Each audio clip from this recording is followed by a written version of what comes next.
Hi good morning. നമുക്ക് ഇന്നൊരു ചെറുപയർ തോരൻ തയ്യാറാക്കിയാലോ.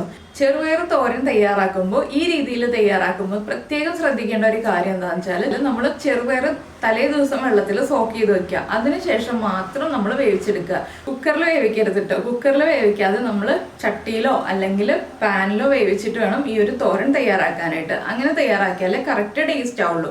അപ്പോൾ എങ്ങനെയാണ് നമ്മുടെ തോരൻ തയ്യാറാക്കുന്നത് നോക്കാം. നമുക്ക് നമ്മുടെ ഇൻഗ്രീഡിയൻസ് നോക്കാം. ഞാനിപ്പോൾ 1/2 കപ്പ് ചെറുപയർ ഓവർനൈറ്റ് സോക്ക് ചെയ്തെടുത്തിട്ടുണ്ട്. അതുപോലെ തന്നെ ഒരു 1/3 കപ്പ് തേങ്ങ ചിരവിയതെടുത്തിട്ടുണ്ട്. 8-10 ഉള്ളി ചതച്ചെടുത്തിട്ടുണ്ട്. ഒരു പച്ചമുളക്, നല്ല എരിവുള്ള പച്ചമുളക് എടുത്തിട്ടുണ്ട്. 3 വറ്റൽമുളക് എടുത്തിട്ടുണ്ട്. വറ്റൽമുളക് വറവിടാനാണ്. നിങ്ങളുടെ കയ്യിലുള്ള പച്ചമുളകിന് എരിവ് കുറവാണെങ്കിൽ 2 എണ്ണം എടുക്കാം. നല്ല എരിവുള്ള പച്ചമുളകാണെങ്കിൽ 1 എണ്ണം എടുക്കാം. അപ്പോൾ നമുക്ക് ആദ്യം ഈ ചെറുപയർ ഒന്ന് വേവിക്കാൻ വെക്കാം.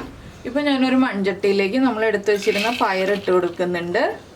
പയറിൻ്റെ കൂടെ തന്നെ നമ്മൾ ചതച്ച് വെച്ചിരിക്കുന്ന ഉള്ളി, അതുപോലെ തന്നെ നമ്മൾ എടുത്തു വെച്ചിരുന്ന പച്ചമുളക് ഒന്ന് സ്പ്ലിറ്റ് ചെയ്തിട്ട് കൊടുക്കുന്നുണ്ട്. മുഴുവനായിട്ട് വെടിക്കുന്നില്ല, പകുതി ഒന്ന് സ്പ്ലിറ്റ് ചെയ്തിട്ടുണ്ട്.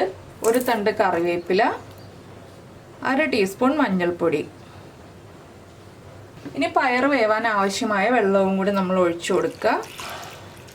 കുറച്ച് വെള്ളം വേണം, പയർ ഉടഞ്ഞു പോകാത്ത രീതിയിൽ വേവിച്ചെടുക്കുക.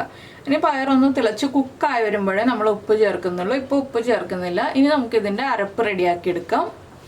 നമ്മൾ എടുത്തു വെച്ചിരിക്കുന്ന തേങ്ങ മിക്സിയുടെ ജാറിലേക്ക് ചേർത്ത് കൊടുക്കാം.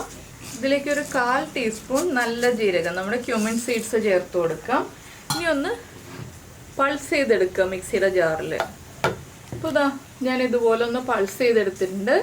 ഇനി നമുക്ക് നമ്മുടെ പയർ കുക്കായി കഴിയുമ്പോൾ അരപ്പ് അതിലേക്ക് ചേർത്ത് കൊടുക്കാം. ഉപ്പ് നമ്മൾ ചേർത്തിട്ടില്ല. ഇനി നമുക്ക് പയറിലേക്ക് ഉപ്പ് ചേർത്ത് കൊടുക്കാം. നമ്മൾ ചേർത്ത വെള്ളമൊക്കെ ഒരു 3/4 ഭാഗം വറ്റിയിട്ടുണ്ട്. ആവശ്യത്തിന് ഉപ്പ്. ഇനി ഈ പയറിലെ വെള്ളം കുറച്ചുകൂടി വറ്റി കഴിഞ്ഞിട്ട് വേണം നമുക്ക് അരപ്പ് ചേർക്കാനായിട്ട്. അപ്പോൾ ഈ പയറിലേക്ക് ഉപ്പൊക്കെ നന്നായിട്ടൊന്ന് പിടിച്ചു വരും. ഒരു 3-4 മിനിറ്റും കൂടി നമുക്ക് മീഡിയം ഫ്ലെയിമിൽ വെച്ചിട്ട് പയറിൻ്റെ വെള്ളം വറ്റിച്ചെടുക്കാം. ഇപ്പോൾ നമ്മുടെ ചെറുപയറിലുള്ള വെള്ളമൊക്കെ വറ്റി വന്നിട്ടുണ്ട്. ഇതിലേക്ക് നമുക്ക് നമ്മുടെ തേങ്ങ ചതച്ച് വെച്ചത് ആഡ് ചെയ്ത് കൊടുക്കാം. ഇനി നമുക്കിതൊന്ന് ഇളക്കി മിക്സ് ചെയ്ത് ചേർക്കാം. ആ തേങ്ങയുടെ റോ ടേസ്റ്റ് മാറി വരുന്നത് വരെ ഒന്ന് ലോ ഫ്ലെയിമിൽ വെക്കാം കേട്ടോ. ഈ സമയത്ത് തന്നെ നമുക്കിതിലേക്ക് വറവിടാനുള്ള കാര്യങ്ങളും കൂടി നോക്കാം. ഇതൊന്ന് ലോ ഫ്ലെയിമിൽ 1 മിനിറ്റ് ഒന്ന് ഇരിക്കട്ടെ. എല്ലാം മിക്സ് ചെയ്ത് ഒരുമിച്ചാക്കി വയ്ക്കാം. ഞാനിവിടെ വേറെ പാനൊന്ന് ഓൺ ചെയ്ത് വെച്ചിട്ടുണ്ട്.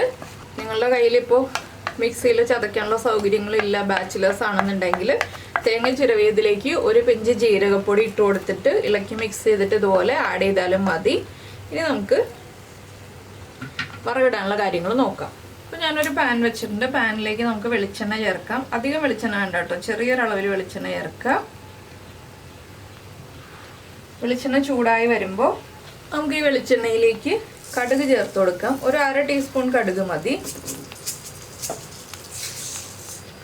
കടുകൊന്ന് പൊട്ടി വരട്ടെ. അപ്പോൾ നമ്മുടെ കടുക് പൊട്ടിക്കഴിഞ്ഞിട്ട് ഇതിലേക്ക് കറിവേപ്പിലയും വറ്റൽമുളകും ചേർക്കാം.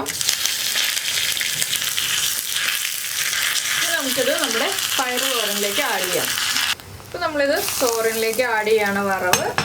ഇനി നന്നായിട്ടൊന്ന് ഇളക്കി മിക്സ് ചെയ്യാം. അപ്പോൾ തേങ്ങയുടെ ആ റോ ടേസ്റ്റൊക്കെ മാറിയിട്ടുണ്ട്. നിങ്ങൾക്കിനി വറവിടാൻ താല്പര്യമില്ലാന്നുണ്ടെങ്കിൽ കുറച്ച് പച്ച വെളിച്ചെണ്ണ ഒഴിച്ച് മിക്സ് ചെയ്താലും മതി കേട്ടോ. ഉപ്പ് ചെക്ക് ചെയ്യുക. ഉപ്പ് കുറവാണെങ്കിൽ കുറച്ച് വെള്ളത്തിൽ ഉപ്പൊന്ന് മിക്സ് ചെയ്തിട്ട് ഒന്ന് തളിച്ചു കൊടുക്കുക. അങ്ങനെ ചെയ്താൽ മതി. ഉപ്പ് ഡയറക്റ്റ് ചേർത്തിട്ടുണ്ടെങ്കിൽ ഉപ്പ് എല്ലാ ഭാഗത്തും ഒരുപോലെ മിക്സ് ആയി വരില്ല. ഇത്രയേ ഉള്ളൂ നമ്മുടെ പയർ തോരൻ്റെ റെസിപ്പി. വളരെ സിമ്പിളല്ലേ, എല്ലാവർക്കും എളുപ്പത്തിൽ ഉണ്ടാക്കാൻ പറ്റിയ റെസിപ്പിയാണ്. ഇനി നമുക്ക് പയർ തോരൻ സെർവ് ചെയ്യാം. ഞാൻ ഫ്ലെയിം ഓഫ് ചെയ്യാണ്. ഇനി നമുക്കിതൊരു ബൗളിലേക്ക് മാറ്റാം. ഞാൻ എന്താ ഒരു ബൗളിലേക്ക് തോരൻ സെർവ് ചെയ്യാണ്. ചൂട് കഞ്ഞിയുടെ കൂടെയും അതുപോലെ തന്നെ നല്ല ചൂട് ചോറിൻ്റെ കൂടെയും ഒക്കെ കഴിക്കാൻ പറ്റിയ റെസിപ്പിയാണ്. അപ്പോൾ നിങ്ങളിങ്ങനെ പയർ തോരൻ ഉണ്ടാക്കി നോക്കിയിട്ടില്ലെങ്കിൽ ഉറപ്പായിട്ടും ട്രൈ ചെയ്ത് നോക്കൂ. ചോറിൻ്റെ കൂടെയും കഞ്ഞിയുടെ കൂടെയും ഒക്കെ ഇഷ്ടമാവും. നല്ല ചൂട് പയറും അതുപോലെ തന്നെ ചൂട് കഞ്ഞിയും അച്ചാറും എല്ലാം റെഡി ആയിട്ടുണ്ട്. അപ്പോൾ നിങ്ങൾ ഇതുപോലെ ഉണ്ടാക്കി നോക്കിയിട്ടില്ലെങ്കിൽ ഉറപ്പായിട്ട് ഉണ്ടാക്കി നോക്കൂ. ഉണ്ടാക്കി നോക്കിക്കഴിഞ്ഞ് ഇഷ്ടമായി കഴിഞ്ഞാൽ നമ്മുടെ വീഡിയോയുടെ താഴെ ഒന്ന് കമൻറ്റ് ചെയ്യണേ, ഇഷ്ടമായോ ഇല്ലയോ എന്ന്. അതുപോലെ തന്നെ ഇഷ്ടമായി കഴിഞ്ഞാൽ ഒന്ന് ലൈക്ക് ചെയ്യാനും മറന്നു പോരുതേ. പിന്നെ നമ്മുടെ ചാനൽ ആദ്യമായിട്ട് കാണുകയാണ്, നമ്മുടെ വീഡിയോ പ്രസൻറ്റ് ചെയ്യുന്ന രീതിയൊക്കെ ഇഷ്ടമായി എന്നുണ്ടെങ്കിൽ നമ്മുടെ ചാനൽ ഒന്ന് സബ്സ്ക്രൈബ് ചെയ്ത് സപ്പോർട്ട് ചെയ്യണേ. അപ്പോൾ നമുക്ക് നമ്മുടെ അടുത്ത റെസിപ്പിയുമായിട്ട് അടുത്ത ദിവസം വീണ്ടും കാണാം.